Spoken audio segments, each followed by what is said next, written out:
Iya, FC Utrecht resmi lepas Ivar Jenner ke timnas Indonesia U23. Ya, PSSI jawab Emil Audero yang kirim kode ingin dinaturalisasi. Ole Romeni mengatakan, saya punya ikatan dengan Indonesia.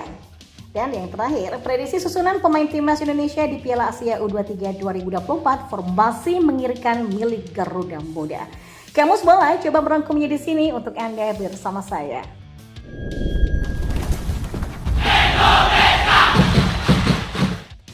FC Utrecht resmi melepas Ivar Jenner ke timnas Indonesia U23 yang akan berjuang di Piala Asia U23 2024 di Qatar pada 15 April sampai 3 Mei nanti. Kepastian Utrecht merilis Jenner ke timnas U23 diumumkan dalam unggahan media sosial klub pada Selasa 2 April kemarin.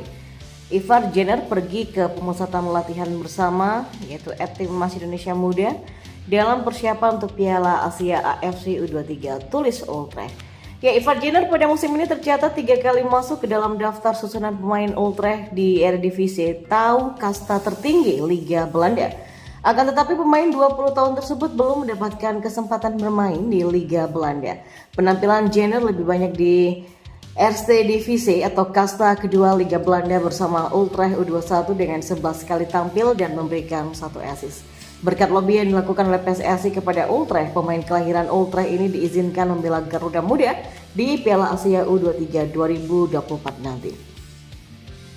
Selain Ivar Jenner, timnas Indonesia U23 juga memanggil sejumlah pemain lain yang bermain di luar negeri seperti Marcelino Ferdinand, Nathan Coaon, Justin Hubner, Pratama Arhan, sampai Rafael Struijk. PSSI dan pelatih Sinteyong kini tinggal menunggu sejumlah pemain tersebut untuk bergabung dalam pemusatan latihan di timnas U23 di Dubai, Uni Emirat Arab.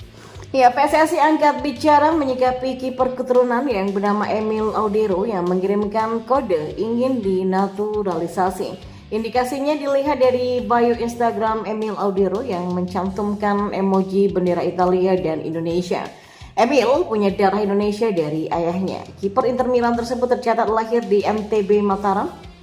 Sampai hari ini masih belum ada soal naturalisasi Emil Audero. Emil Audero dari Inter Milan kan ya. Ya kan biasalah dia bangga punya mantan presiden orang Indonesia. Kan senang juga tuh Emil Audero, tidak apa-apalah kata Arya Sinulinga ketika ditemui oleh awak media.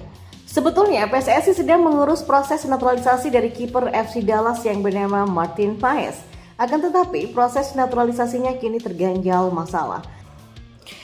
Paes ternyata sempat membela timnas U21 Belanda pada ajang kualifikasi Piala Eropa U21 2021 yang saat itu usianya sudah memasuki 22 tahun. Berdasarkan aturan FIFA, seorang pemain bisa berganti dan bermain untuk tim nasional lainnya jika berusia di bawah 21 tahun pada saat terakhir bermain baik itu tim junior ataupun senior di pertandingan resmi. Ya, kini kasus Martin Paes tengah dibawa PSSI ke Pengadilan Arbitrase Olahraga atau CAS. Arya Sinulinga menambahkan program naturalisasi PSSI tidak terlepas dari jaringan yang dimiliki oleh Erick Thohir selaku Ketua Umum Federasi.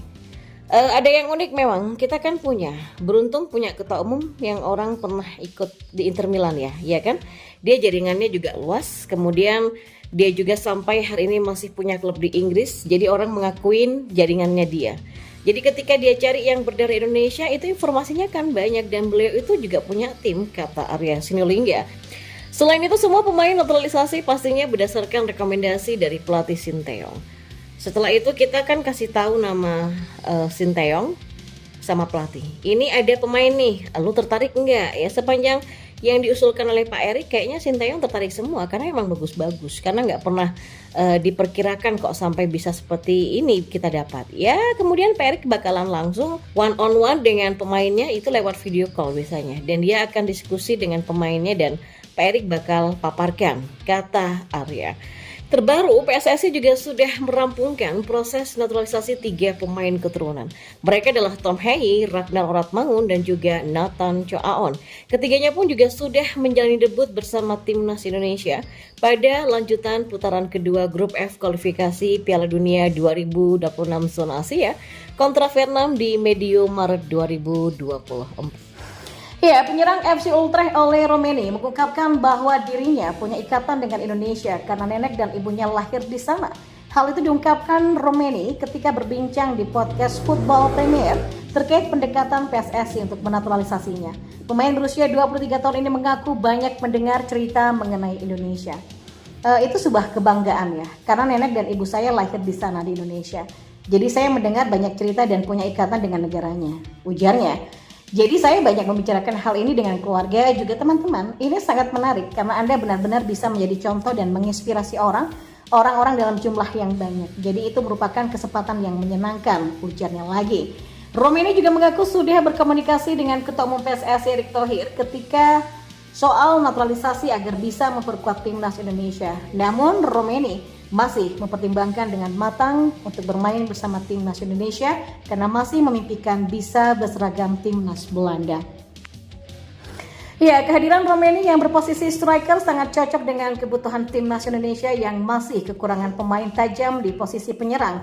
Tim Merah Putih memang punya sejumlah nama di lini depan seperti Rafael Struijk, Ramadan Sananta, Hoki Caraka, sampai Dimas Derajat. Namun, keempat pemain ini masih kesulitan untuk unjuk ketajaman bersama timnas Indonesia. Dan kita masih beralih ke informasi bola selanjutnya. Prediksi susunan pemain timnas Indonesia di Piala Asia U23 2024 menarik untuk diulas.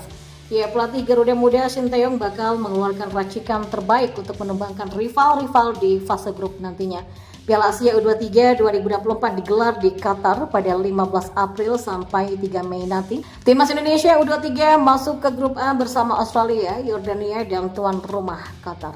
Ya, Sinteyong memanggil 28 pemain untuk TC menjelang Piala Asia U23 2024. PSSI menargetkan Garuda Muda bisa menembus perempat final. Dan ini tentunya bukan tugas yang mudah bagi Sinteyong. Australia, Yordania, dan Qatar bukan tim kaleng-kaleng. Untuk itulah Sinteyong wajib memutar otak guna mendapatkan formasi terbaik di Piala Asia U23 nanti. Juru taktik Korea Selatan itu diprediksi akan memainkan skema 3-4-3. Posisi penjaga gawang akan ditempati oleh Hernando Ari. Kemudian 3 bek di belakang ada Justin Hubner, Komang Teguh, dan Rizky Ridho. Nathan Choaon bermain sebagai wingback kiri, sedangkan Bagas Kava akan diplot menjadi wingback kanan. Kemudian ada Marcelino Ferdinand dan Ivan Jenner yang bertugas menyuplai bola ke lini serang. Mereka akan membantu Trisula di lini serang yakni Witan Sulaiman, Ramadan Sananta, dan juga Rafael Struijk.